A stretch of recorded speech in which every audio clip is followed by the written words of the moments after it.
পরিবেশের জন্য ক্ষতিকর সব ধরনের পলিথিন ব্যবহার বন্ধের ঘোষণা দিয়েছেন নাটোর শহরের নিচাবাজারের শতাধিক ব্যবসায়ী।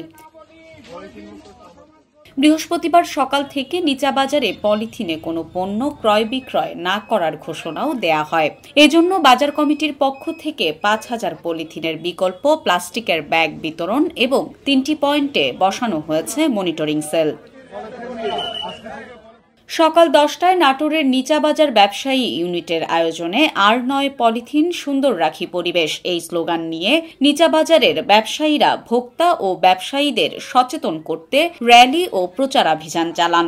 এ সময় তারা ভোক্তাদের ব্যাগ সরবরাহ করেন এবং কোনো ধরনের পলিথিন ব্যাগ ব্যবহার না করতে মাছ, সবজি সহ সব ধরনের ব্যবসায়ীদের নির্দেশনা দেন।